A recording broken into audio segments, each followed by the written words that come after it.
ঘুরতে যাওয়া সবচেয়ে সুন্দর স্মৃতিগুলো কিন্তু অনেক সময় ছোট ছোট মুহূর্তের মধ্যেই লুকিয়ে থাকে। ইটালি ভ্রমণ শেষে যখন আমরা এয়ারপোর্টে ফিরছিলাম তখন ভাবলাম এখানকার কিছু বিশেষ জিনিস আপনাদের সাথে শেয়ার করি। কারণ ইটালি মানেই শুধু সুন্দর শহর আর ইতিহাস তো নয়, ইটালি মানে দারুণ দারুণ সব খাবারের সংস্কৃতি। আর সেই খাবারের জগতে সবচেয়ে নামকরা খাবারগুলির মধ্যে রয়েছে পাস্তা, সাথে আছে ওয়াইন আর অলিভ অয়েলও। এয়ারপোর্টের ভিতরে ঢুকতেই চোখে পড়লো অসংখ্য ফুড শপ, আর সেই দোকানগুলোতে সাজানো ছিল ইতালির বিখ্যাত সব পাস্তা। সত্যি বলতে কি, এত রকমের পাস্তা আমি আগে কখনো দেখিনি, এতটা নামও জানি না। কোনোটা লাল, কোনোটা সবুজ, কোনোটা আবার বিভিন্ন রকম রঙের মিশেল। কত বিচিত্র দেখতে এই পাস্তাগুলো, কোনোটা লম্বা, কোনোটা বিনুনির মতন, কোনোটা ফুলের মতন ডিজাইন করা। ইতালিতে না অনেক বিখ্যাত পাস্তার ধরন আছে, তার মধ্যে কিছু কিছু নাম আছে যেমন স্প্যাগেটি, পেনি, ফুসিলি, ফারফেলা, রাভিওলি। কিছু পাস্তা সবজি দিয়ে তৈরি হয়, যেমন পালং শাক বা টমেটো দিয়ে বানানো হয়। আবার কিছু পাস্তার ভিতরে মাছ, চিজ, মাংসের ফিলিং থাকে।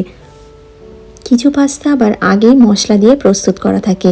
ইতালিয়ান রান্নায় সাধারণত olive oil, garlic, basil, oregano, tomato sauce, parmesan cheese এই উপকরণগুলো খুব পরিমাণে ব্যবহার করা হয়, যেগুলো পাস্তাকে দেয় একেবারে আলাদা স্বাদ। দোকানে পাস্তার প্যাকেটগুলো ছিল দেখার মতন সুন্দর।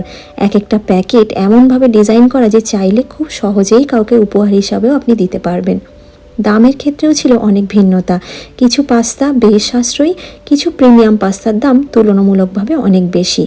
পাস্তার পাশাপাশি সব থেকে চোখ টানছিল ওয়াইনের দোকানটিতেও, কারণ দারুণ আকর্ষণীয় ওয়াইন ওখানেও বিক্রি হচ্ছিল। ওয়াইনের এক একটি বোতলের দাম দেখে আমার তো চক্ষু ছানা বড়া। ভারতীয় টাকায় প্রায় 1.5 লাখ টাকারও বেশি ওয়াইন রয়েছে এখানে। সেখানে ওয়াইন টেস্ট করেও আপনি কিনতে পারেন। চাইলে উপহার হিসাবে ওখানে সুন্দর সুন্দর ওয়াইনের বোতল সাজানো রয়েছে। আরও একটা জিনিস দেখে আমি মুগ্ধ হয়েছিলাম, সেটা হলো বিভিন্ন রকমের খাঁটি অলিভ। খাঁটি অলিভের পাশাপাশি রয়েছে সেই অলিভ থেকে তৈরি বিভিন্ন রকম দামের অলিভ অয়েল, যা পুরো পরিবেশটাকে আরও সুন্দর করে তুলেছিল। অলিভের গন্ধে চারিপাশটা ম করছিল একদম। এই অসাধারণ অভিজ্ঞতাটাই আজ আপনাদের সাথে শেয়ার করে নিলাম ভিডিওর মাধ্যম দিয়ে।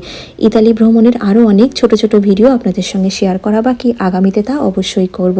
কেমন লাগলো আজকে আমার এই ভিডিওটা অবশ্যই ভিডিও শেষে কমেন্টে জানাতে কিন্তু ভুলবেন না। সবাই খুব ভালো থাকবেন, ধন্যবাদ।